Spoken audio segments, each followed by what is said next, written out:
اے آدم جنت میں آرام سے اپنی بیوی کے ساتھ ہوا کے ساتھ تم رہو، جو چاہے کھا لو، جو چاہے پی لو، جہاں چاہے موج مستی کرو، لیکن اے آدم ہے ہوا اس پیڑ کے قریب نہ جانا، اس درخت کے قریب نہ جانا۔ اللہ نے منع کر دیا ایک پیڑ کے بارے میں، اس پیڑ کے قریب مت جانا۔ اب ہمارا نوجوان کیا پوچھتا ہے، شیخ صاحب اس پیڑ کا نام کیا تھا، تجھے کھانا ہے کیا؟ کیوں پوچھتا ہے؟ ہماری عادت ہے فضول سوالات کرنے کی، جس سوال کا کوئی مقصد نہیں وہ سوال کرتے ہیں۔ آدم علیہ السلام کو اللہ تعالیٰ نے ایک پیڑ کے قریب جانے سے منع کیا، پیڑ کس چیز کا تھا، اس کا کیا مطلب ہے؟ اللہ نے پیڑ کا نام نہیں لیا ہے، ہمیں جاننے کی ضرورت بھی نہیں ہے۔ اللہ نے کہا آدم اے ہوا اس پیڑ کے قریب نہ جانا، اگر جاؤ گے فَتَكُونَا مِنَ الظَّالِمِينَ تو تم ظالموں میں سے ہو جاؤ گے۔ فَأَزَلَّهُمَا الشَّيْطَانُ عَنْهَا فَأَخْرَجَهُمَا مِمَّا كَانَا فِيهِ، شیطان نے ہمارے باپ آدم کو اور ہماری ماں حوا کو دونوں کو بہکا دیا۔ عوام میں یہ بات بھی مشہور ہے کہ ابلیس نے حضرت حوا کو بہکایا اور حضرت حوا نے آدم کو بہکایا۔ یہ غلط بات ہے، یہ قرآن کے خلاف بات ہے۔ قرآن کہہ رہا ہے دونوں کو بہکایا، دونوں کی کامن غلطی تھی، صرف حوا کی غلطی نہیں تھی، یہ آدم کی بھی غلطی تھی، یہ حضرت حوا کی بھی غلطی تھی۔ اچھا شیطان نے ایسے ہی ڈائریکٹ جا کر نہیں بہکا دیا، شیطان دوست بن کے آیا، شیطان ہمدرد بن کے آیا اور کہا اے آدم اے حوا میں تم کو ایک پیڑ کے بارے میں بتاتا ہوں، اس پیڑ کے پھل کو اگر تم کھا لو گے اے آدم اے حوا تم ہمیشہ ہمیشہ کے لیے جنت میں رہو گے، ہمیشہ ہمیشہ کے لیے تم جنت میں رہو گے یا فرشتے بن جاؤ گے۔ غور کرو، شیطان ہمارے باپ آدم کو بہکا بھی رہا ہے تو کیا کہہ کے بہکا رہا ہے؟ ان تکونا ملکین، اے آدم اے حوا اس پیڑ کو کھا لو تم فرشتے بن جاؤ گے۔ آدم علیہ السلام کو یہ نہ سمجھ میں آیا کہ اللہ تعالیٰ نے میرا مقام تو یہ بنایا کہ جب مجھے پیدا کیا تو فرشتوں کو حکم دیا کہ آدم کے آگے سجدہ کرو، اور شیطان مجھ سے کہہ رہا ہے اے آدم تو اس پیڑ کو کھا جاؤ تو تم فرشتے بن جاؤ گے اور ہمیشہ ہمیشہ جنت میں رہو گے۔ اللہ نے اس سے بڑا مقام دیا تھا، لیکن شیطان نے ایسی پٹی پڑھائی کہ ہمارے باپ آدم کو سمجھ میں نہیں آیا۔ پتہ یہ چلا میرے بھائی ہم اسی آدم کی اولاد ہیں، اور ہم بھی شیطان کے آگے بے بس ہو جاتے ہیں اور کمزور پڑ جاتے ہیں اور اکثر شیطان کی چالوں میں آ جاتے ہیں۔ اور یہ بھی پتا چلا شیطان دشمن بن کر کے نہیں آتا، شیطان دوست بن کر کے آتا ہے۔ وَقَاسَمَهُمَا إِنِّي لَكُمَا لَمِنَ النَّاصِحِينَ، شیطان نے قسم کھائی، کہا اے آدم میں قسم کھاتا ہوں اللہ کی، میں تمہارا بھلا چاہتا ہوں، میں تمہارا برا نہیں چاہتا۔ ہمارے سامنے کوئی اللہ کی قسم کھا لے، میں مارکیٹ میں جاتا ہوں، سامان خرید لیا، سامان کا ریٹ پوچھا دکاندار سے، اس نے کہا 100 روپے کا ہے، مجھے لگا یار کچھ مہنگا مل رہا ہے، میں نے کہا یار 90 کا دے دو، کہتا ہے مولوی صاحب اللہ کی قسم میں نے 80 کا خریدا ہے۔ اب مولوی صاحب دکان پر گئے، دکاندار نے اللہ کی قسم کھا لی تو مولوی صاحب تو بیچارے مولوی صاحب ہوتے ہیں، اللہ کا نام سن کے پگھل جاتے کہ بیچارہ قسم کھا رہا ہے تو جھوٹ تو نہیں بول رہا ہوگا۔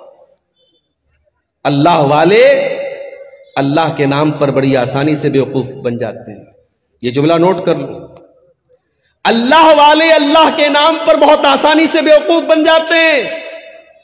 حیدرآباد جیسی سرزمین پر میں گیا، وہاں لوگوں نے بتایا مولوی صاحب بڑی بڑی داڑھی والے اور ماتھے پر سجدے کا نشان رکھنے والے آج بزنس میں حالت یہ ہے، لاکھوں اور کروڑوں کا لوگوں کا مال لے کر کے بیٹھے ہوئے ہیں، دکان بند کر کے غائب ہیں اور لوگ پریشان ہیں، کتنے لوگوں نے مال بیچا ہے، پیسہ لینے کے لیے جا رہے تو دکان بند ہے، داڑھی اتنی بڑی ہے اور سجدے کا نشان اتنا بڑا ہے، آدمی دھوکہ کھا گیا کہ اتنا نیک انسان ہے، یہ تو فراڈ نہیں کرے گا، یہ تو دھوکہ نہیں کرے گا۔ میرے بھائیوں اللہ والے اللہ کے نام پر بڑی آسانی سے بیوقوف بن جاتے ہیں۔ ابلیس نے قسم کھائی، کہا میں تمہاری بھلائی چاہتا ہوں۔ آدم علیہ السلام نے اس کی بات مان لی اور اس پیڑ کو کھا لیا جس پیڑ کے قریب بھی جانے سے اللہ نے منع کیا تھا۔ اچھا، اللہ نے یہ نہیں کہا تھا مت کھاؤ، اللہ نے یہ بھی نہیں کہا اے آدم پھل مت توڑو، اللہ نے کہا پھل کے قریب بھی مت جاؤ۔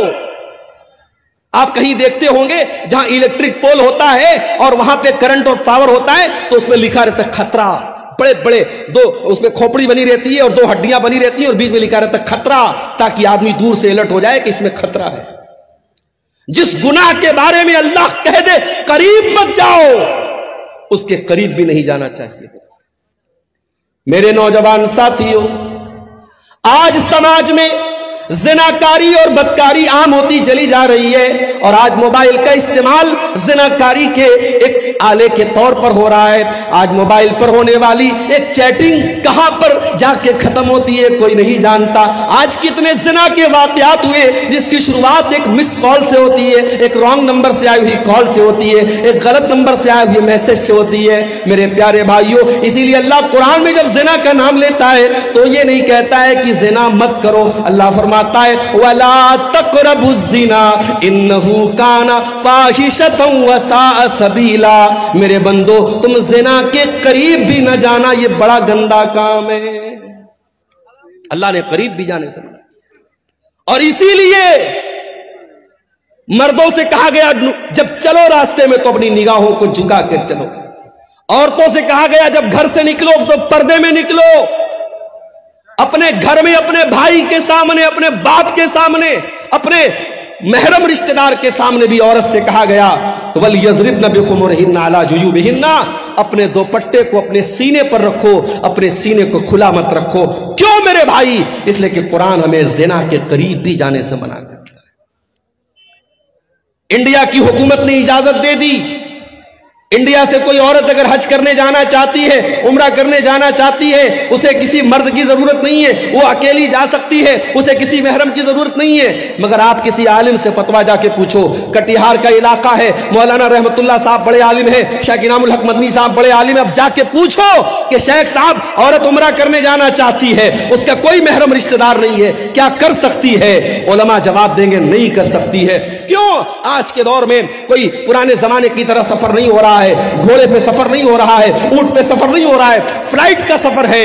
باغ ڈوگرا اور کلکتہ سے آپ فلائٹ پکڑیں اور ڈائریکٹ آپ سعودی عرب پہنچ جائیں، ریاض پہنچ جائیں، 4 گھنٹے میں آپ سعودی عرب پہنچ جائیں۔ آج کے دور میں تو کوئی خطرہ نہیں ہے، مگر علماء جواب یہی دیں گے کہ یہ قرآن، یہ نبی کا حکم ہے، یہ شریعت کا حکم ہے، ہمیں اس میں منطق نہیں لگانا ہے، ہمیں اس میں لاجک نہیں لگانا ہے۔ عورت کو اگر عمرہ کرنا ہے، حج کرنا ہے تو اس کا کوئی محرم رشتہ دار ہونا چاہیے یا اس کا شوہر ہونا چاہیے۔ میرے پیارے ساتھیوں، کیوں اسلام نے یہ حکم دیا؟ اس لیے کہ اسلام زنا کے قریب بھی جانے سے ہمیں منع کرتا ہے۔ اللہ نے کہا تھا یا آدم تم اس پیڑ کے قریب بھی نہ جانا، شیطان نے بہکایا اور آدم علیہ السلام نے اور ان کی بیوی حوا نے دونوں نے اس پیڑ کو کھا لیا، اس کے پھل کو کھا لیا۔ اب جیسے ہی دونوں نے پھل کو کھایا، قرآن کیا کہتا ہے؟ فَلَمَّا ذَاقَا الشَّجَرَةَ بَدَتْ لَهُمَا سَوْآتُهُمَا وَطَفِقَا يَخْصِفَانِ عَلَيْهِمَا مِنْ وَرَقِ الْجَنَّةِ، دونوں نے جب اس پیڑ کو کھا لیا تو دونوں کے بدن سے کپڑے اتر گئے اور دونوں ننگے ہو گئے۔ ہمارے باپ آدم بھی ننگے ہو گئے، ہماری ماں حوا بھی ننگی ہو گئی۔ ہائے ہائے ہائے، اب جیسے ننگے ہوئے، اچھا اس کا مطلب کہ جنت میں کپڑا تھا، اس کا مطلب کہ جنت میں کپڑا تھا، دونوں کپڑا پہنے ہوئے تھے، کپڑے اتر گئے، دونوں ننگے ہو گئے۔ اب ننگا رہنا ان کو پسند نہیں ہے، قرآن کہتا ہے دونوں اپنے آپ کو کور کرنے لگے، ڈھانپنے لگے، جنت کے جو پیڑ پودے تھے اس کے پتوں سے اپنی شرمگاہ کو ڈھانپنے لگے۔ پتا یہ چلا کہ ننگا رہنے والا اور ننگی رہنے والی عورت یہ حضرت آدم کی اولاد میں سے کہلانے کی حقدار نہیں ہے۔ آدم کا کلچر یہ نہیں ہے، یہ حوا کا کلچر نہیں کہ ننگا رہا جائے۔ آج چلے جاؤ، آپ کے انڈیا کی بات کر رہا ہوں، آپ گوا میں چلے جاؤ، گوا میں چلے جاؤ، سمندر کے بیچ پر جوان جوان عورتیں